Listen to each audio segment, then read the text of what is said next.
Avant d'emprunter de l'argent et de faire un crédit pour acheter une maison, un logement ou une voiture, bien sûr, nous réfléchissons à 2 fois avant de nous engager. Car si nous n'arrivons pas à rembourser le crédit, cela peut avoir des conséquences terribles. Et nous pouvons rentrer dans un engrenage sans fin. Beaucoup de gens, justement, se sont retrouvés dans des situations où ils sont interdits bancaires, car ils n'ont pas pu rembourser leur crédit à temps. Nous allons méditer ce matin sur un texte où il est question justement d'un crédit emprunté par une femme et qui a des conséquences importantes qu'on ne peut imaginer aujourd'hui. Mais le Seigneur a décidé autrement. Lisons ce texte dans 2 Rois, au chapitre 4, versets 1 à 7. 2 Rois, chapitre 4, versets 1 à 7. Une femme d'entre les femmes des fils des prophètes cria à Élisée en disant : « Ton serviteur, mon mari, est mort, et tu sais que ton serviteur craignait l'Éternel. Or, le créancier est venu pour prendre mes 2 enfants et en faire ses esclaves. » Élisée lui dit : « Que puis-je faire pour toi ? Dis-moi, qu'as-tu à la maison ? » Elle répondit : « Ta servante n'a rien du tout à la maison qu'un vase d'huile. » Et il dit : « Va demander au dehors des vases chez tous tes voisins, des vases vides, et n'en demande pas un petit nombre. Quand tu seras rentré, tu fermeras la porte sur toi et sur tes enfants, tu verseras dans tous ces vases, et tu mettras de côté ceux qui seront pleins. » Alors elle le quitta, elle ferma la porte sur elle et sur ses enfants. Il lui présentait les vases et elle versait. Lorsque les vases furent pleins, elle dit à son fils : « Présente-moi encore un vase. » Mais il lui répondit : « Il n'y a plus de vase. » Et l'huile s'arrêta. Elle alla le rapporter à l'homme de Dieu et il dit : « Va vendre l'huile et paye ta dette, et tu vivras, toi et tes enfants, et tes fils, de ce qui restera. » Amen. À une époque troublée où les rois d'Israël, successeurs de Salomon, se livraient à l'idolâtrie et à la débauche, 2 grands prophètes ont paru vers le 9e et le 8e siècle avant Jésus-Christ, Élie et Élisée, qui n'ont cessé de rappeler à ces rois de laisser cette idolâtrie, de ne pas adorer Baal et Astarté et de revenir vers Dieu, le seul vrai Dieu. Élisée, fils de Shaphat, est choisi par Dieu pour succéder à Élie. Quand ce dernier l'appelle, Élisée donc quitte tout pour suivre Élie et se mettre à son service. Élisée a vu son maître Élie monter au ciel dans un tourbillon de feu et il récupère son manteau. Élisée fera de nombreux miracles, montrant ainsi qu'il est bien un prophète de Dieu. Le premier miracle réalisé par Élisée sera d'ouvrir le fleuve Jourdain en 2 en frappant les eaux avec le manteau d'Élie. Ainsi, il a refait le miracle d'Élie quelques heures auparavant. Dans la ville de Jéricho, il assainit les eaux d'une source polluée en y jetant du sel. Eh bien, dans notre texte de ce matin, c'est encore un autre miracle. Là, c'est une veuve d'un prophète qui vient voir Élisée pour lui expliquer sa situation. Quelle est la situation de cette veuve ? Elle est endettée, son mari est mort et son créancier, celui qui lui a prêté de l'argent, vient pour lui enlever ses enfants pour en faire des esclaves. Comment faire des esclaves ? Pourquoi? Nous allons comprendre tout à l'heure pourquoi. Tout d'abord, donc, cette veuve est dans une situation délicate. Elle vient vers l'homme de Dieu. Elle ne va pas voir le roi, mais elle vient vers l'homme de Dieu. Elle vient demander au prophète. Et quelque part, au travers de ce prophète, elle vient demander à Dieu. Elle vient quelque part prier Dieu. Cela peut nous faire réfléchir à nous aussi. Quand nous sommes dans une situation difficile, nous allons voir notre Dieu et nous allons le prier. Quand nous traversons une situation délicate, nous faisons des requêtes à notre Dieu. Amen. Et le prophète est touché par la détresse de cette veuve.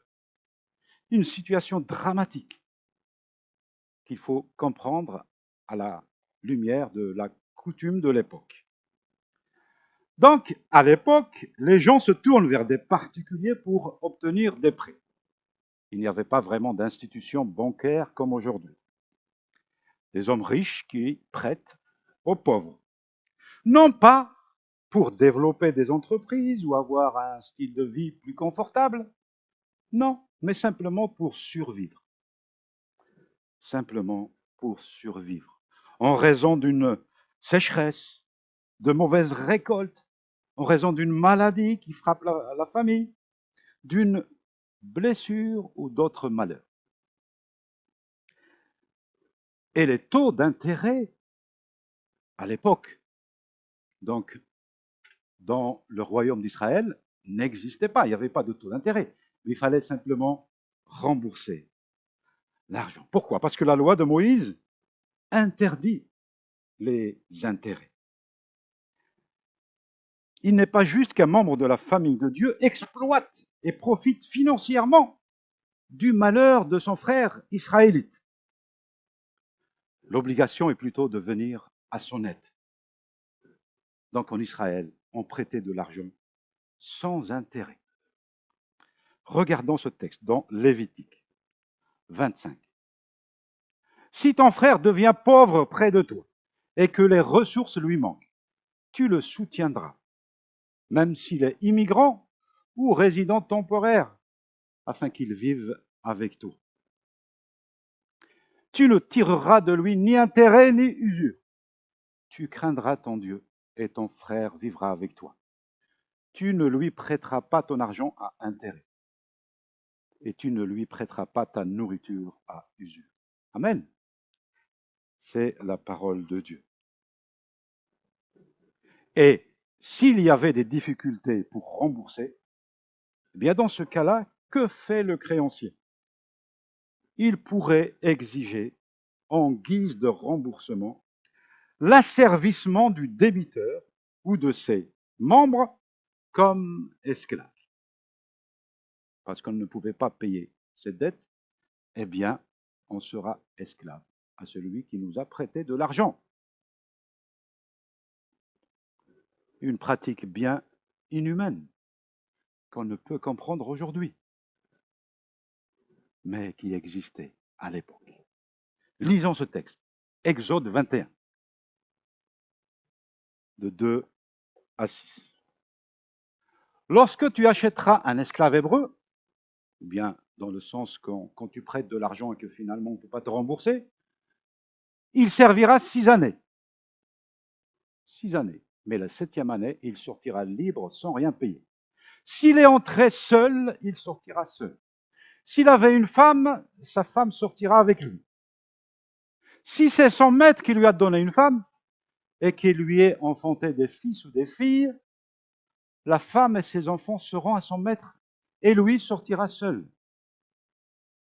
Si l'esclave affirme « J'aime mon maître, ma femme et mes fils, je ne veux pas sortir libre », alors son maître le fera approcher de Dieu. Il le fera approcher du battant ou du montant de la porte. Son maître lui percera l'oreille avec le poinçon et l'esclave sera pour toujours à son service. C'était les coutumes de l'époque. Mais nous voyons au travers de ce texte que donc, les fils de cette veuve pouvaient être esclaves pendant au maximum 6 années. Mais 6 années, c'est beaucoup. C'est beaucoup, 6 années. Être esclave, loin de la maman. Donc, le créancier a trouvé cette veuve et exige que les 2 fils travaillent gratuitement pour lui, jusqu'à remboursement total de cette dette, ou bien jusqu'au maximum 6 ans. 6 ans. Mais Dieu le Père, l'Éternel, le Créateur de l'univers, est le Père des orphelins et le défenseur des veuves. Amen. Cette veuve était femme d'un prophète en Israël. C'est ce que nous dit le texte. Une femme d'entre les femmes des fils des prophètes. Son mari était prophète. Et donc une croyante, une vraie croyante israélite, mais qui n'est pas épargnée par les épreuves. Et le Seigneur ne permettra pas qu'elle soit éprouvée au-delà de ses forces. Mais avec l'épreuve, il prépare le moyen de s'en sortir. Il accordera en son temps la délivrance de l'épreuve. Les enfants des parents chrétiens sont aussi la cible d'attaque de qui? Du prince de ce monde, qui cherche à mettre la main sur eux afin qu'ils soient esclaves. Esclaves à quoi? Au péché. Esclaves aux passions. Esclaves à la drogue, à l'immoralité sexuelle, etc., etc. Mais le Seigneur n'est pas insensible aux prières persévérantes des parents. Amen. Et Dieu peut faire infiniment, infiniment, au-delà de ce que nous pensons ou imaginons, par la puissance qui agit en nous, par le Saint-Esprit qui agit en nous. Amen. C'est ce qu'il fera à cette veuve. Élisée, donc, ne peut rester insensible à la détresse de cette veuve. Avec compassion, il lui demande, « Que puis-je faire pour toi ?» Cette question ressemble bien à celles qui sont rapportées dans les évangiles, comme par exemple Jésus qui demande à l'aveugle Bartimée sur la route de Jéricho, « Que veux-tu que je fasse pour toi ?»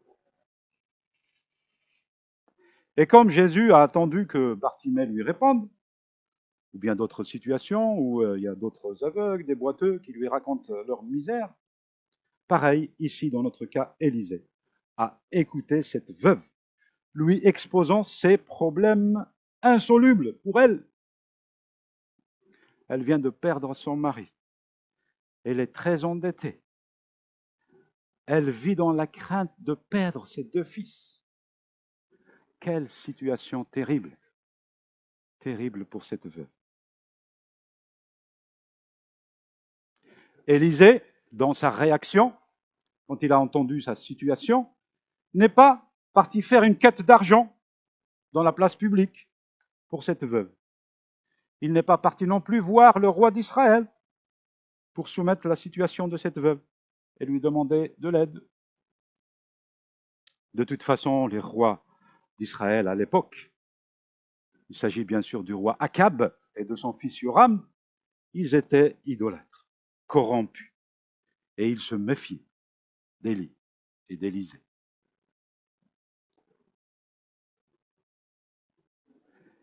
Et donc Élisée demande à la veuve, « Dis-moi, qu'as-tu à la maison ?» « Qu'est-ce que tu as à la maison ?»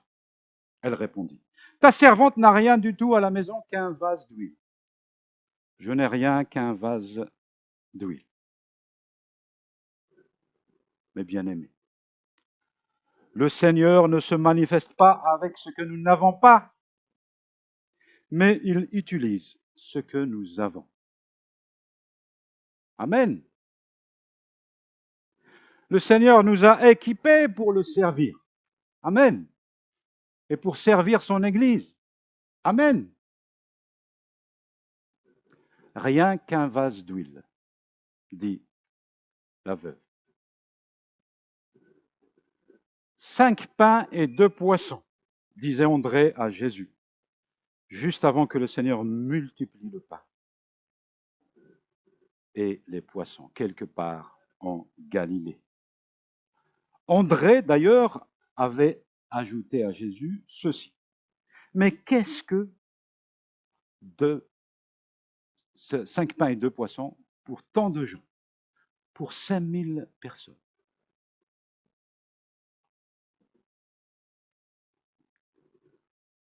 Cependant, pour Jésus, ces 5 pains et ces 2 poissons étaient assez pour nourrir ces 5000 personnes. Et comme le Seigneur demanda aux 12 disciples un acte de foi, en les obligeant à faire asseoir la foule pour leur distribuer les pains, puis à faire par la suite circuler des paniers pour récolter les restes. De même aussi, Élisée demande à cette veuve un acte de foi. Il demande un acte de foi. Va demander au dehors des vases chez tous tes voisins, des vases vides, et n'en demande pas un petit nombre. Et n'en demande pas un petit nombre. Cette veuve aurait pu discuter, contester l'ordre d'Élisée, ou dire, à quoi bon tous ces vases vides, alors qu'il ne me reste qu'un petit vase? Pourquoi tu me demandes cela? Mais non, elle n'a pas répondu ainsi. Elle n'a pas hésité, elle a obéi, et elle est allée chez ses fils, avec ses fils, demander à leurs voisins des vases. De plus, Élisée n'a pas. Qu'est-ce qu'il ajoute? Ne demandez pas un petit nombre, mais un aussi grand nombre que vous pouvez. Un aussi grand nombre que vous pouvez. Imaginons ce nombre de vases que la veuve et ses 2 fils ont ramassés auprès de leurs voisins. La veuve a un petit vase comme celui-là, plein d'huile. C'est un acte de foi. C'est un acte de foi. Amen. Est-ce que nous pouvons imaginer cet acte de foi? Cette mère a fait confiance à la parole du prophète, sans savoir comment Dieu allait s'y prendre pour la sortir de sa situation. Tout comme les disciples de Jésus ne savaient pas non plus comment le Seigneur ferait multiplier les 5 pains et les 2 poissons. La foi des disciples de Jésus a été mise à dure épreuve. Ils ont dû expliquer à la foule de ne pas retourner au village.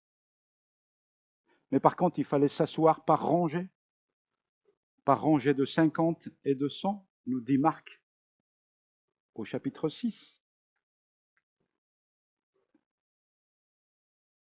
On pourrait imaginer l'impatience des dernières rangées de 50, voyant les gens devant eux prendre du pain et du poisson et se demander s'il en resterait pour eux. Et les disciples ont probablement fait preuve de sagesse pour calmer certains qui voulaient s'avancer devant de cette dernière rangée-là, parce qu'ils voulaient absolument manger du pain et du poisson et être servis en premier. Mais tous furent rassasiés.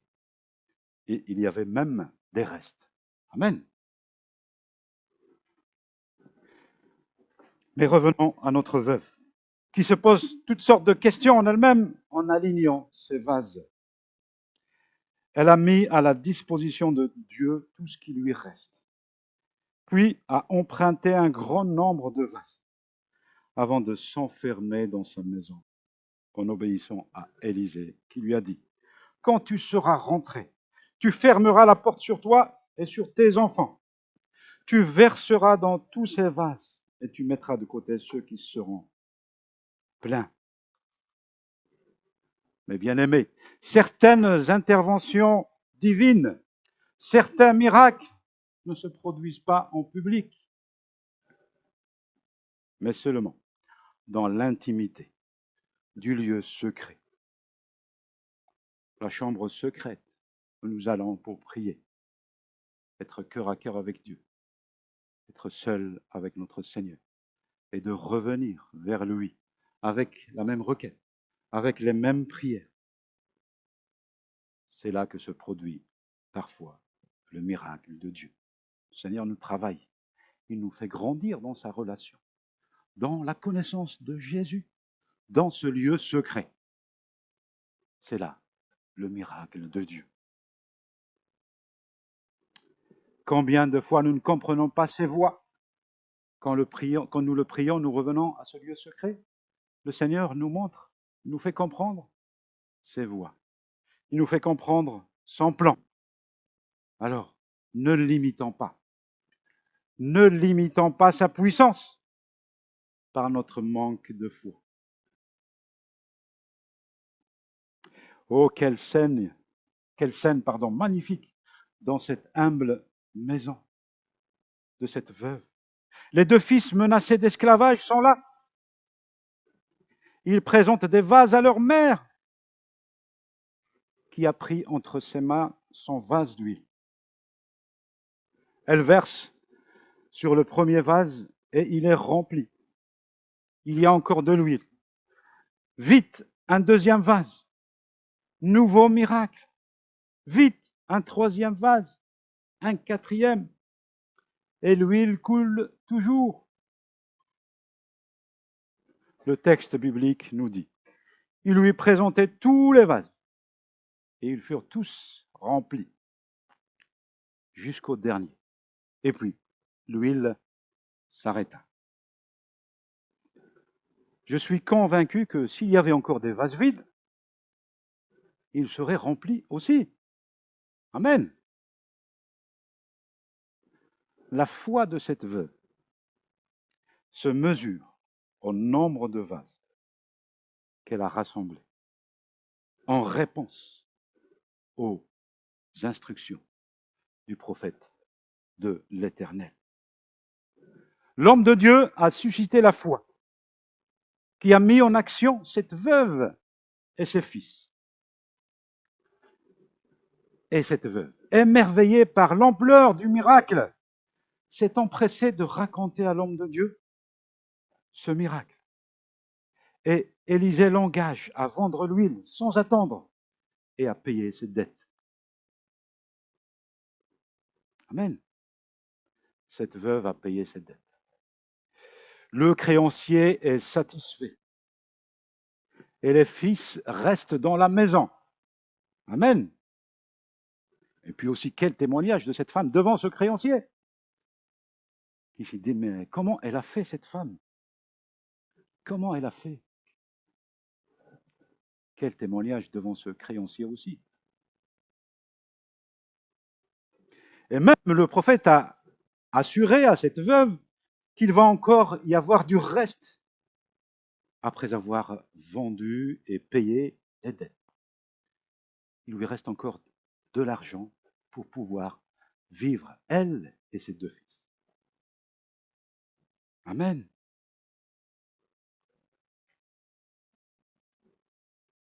Il n'y a plus besoin de faire d'autres prêts. Le Dieu a assuré la survie, la subsistance de cette veuve et de ses deux fils.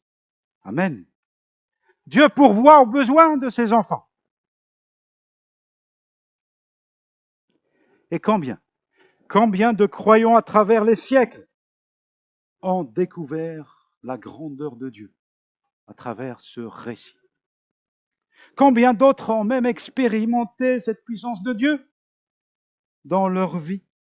Amen.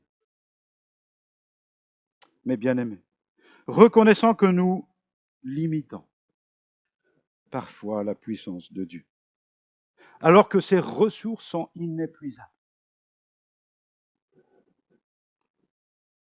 Il désire prendre soin de celles et ceux qui lui appartiennent et attend d'eux la confiance à son égard, comme cette femme a fait confiance.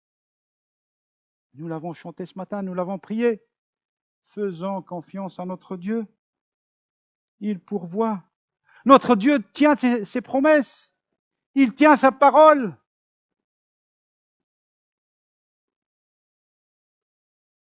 Cette veuve avait une seule chose de valeur. Un vase d'huile. Mais bien aimés, nous avons bien plus qu'un vase d'huile. Si nous sommes sauvés, nous sommes les enfants de Dieu. Il a promis d'entendre nos prières et d'y répondre. Mais nous, parfois, nous regardons à nos problèmes et ils ont l'air si grands. Et nous ne regardons pas à ce que nous avons déjà. Nous nous disons, mais nous ne pouvons pas faire face à ces problèmes, à ces difficultés, avec ce que nous possédons. Nous sommes désespérés, nous sommes tristes, nous échouons car nous ne mettons pas Dieu de notre côté.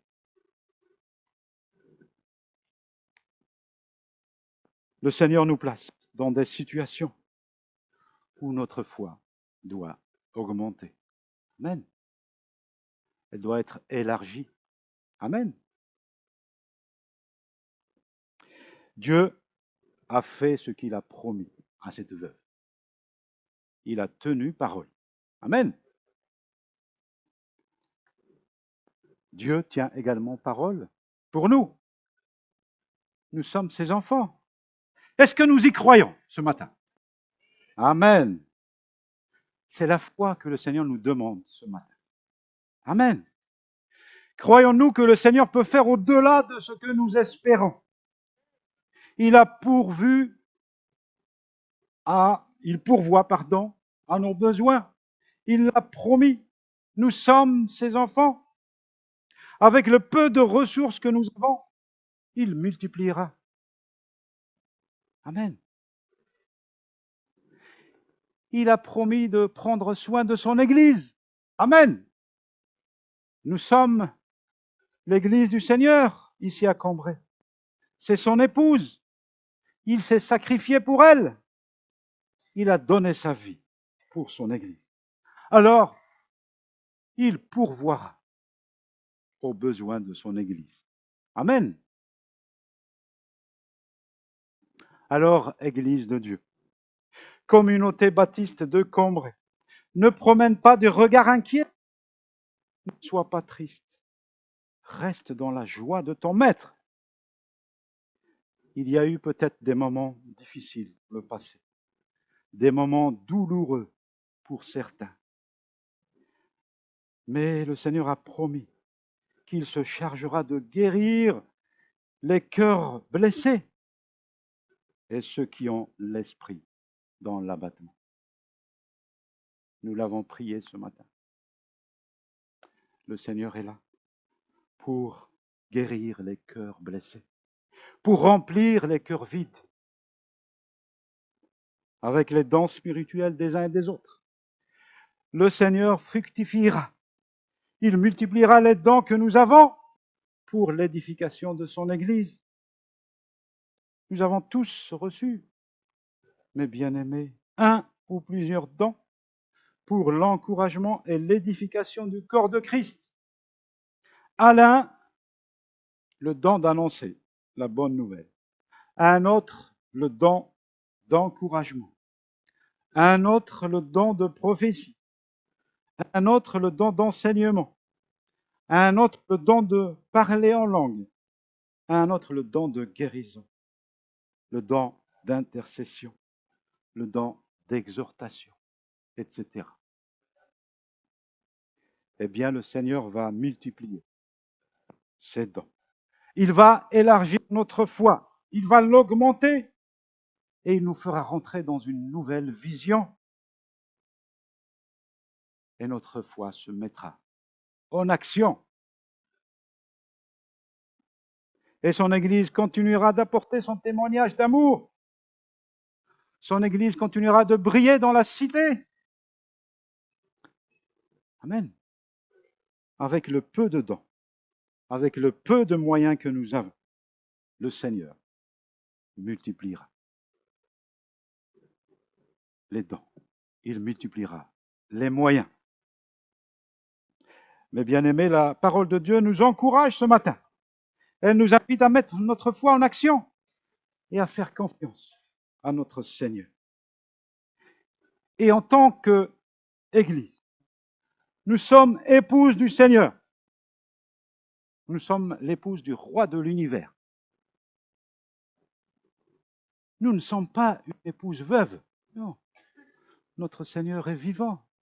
C'est notre Rédempteur. Et il prend soin de son épouse. Amen. Ne crains pas, petit troupeau. Tu as de la valeur aux yeux de Dieu. Avance, petit troupeau, et rentre dans les eaux profondes. Tu as reçu les dons dont tu as besoin. Tu es équipé pour ta mission dans la ville. Tu es équipé pour apporter le témoignage de la bonne nouvelle. Les dons de l'Église vont être multipliés. Ne limitons pas Dieu. Il est tout-puissant pour pourvoir aux besoins de son Église. Amen. Besoins financiers, besoins matériels, besoins spirituels. Comme cette pauvre veuve, elle a fait confiance en la parole de Dieu. Elle a obéi tout en faisant confiance en Dieu. Elle n'a pas limité Dieu. Elle est partie chercher un grand nombre de vases. Un grand nombre de vases. Imaginons que nous avons tout ce nombre de vases avec un petit vase rempli d'huile. Dieu est le même, hier, aujourd'hui et éternellement. Il ne change pas. Il n'y a pas d'ombre de variation en lui. Seigneur, je n'ai qu'un simple don d'intercession. Seigneur, je n'ai qu'un simple don d'encouragement. Je n'ai rien qu'un petit vase d'huile. Le mien, le tien, les dons de l'Église. Mais c'est suffisant. C'est suffisant pour Dieu, pour les utiliser, pour sa gloire. Et le Seigneur va multiplier pour que son royaume avance dans la cité. Amen.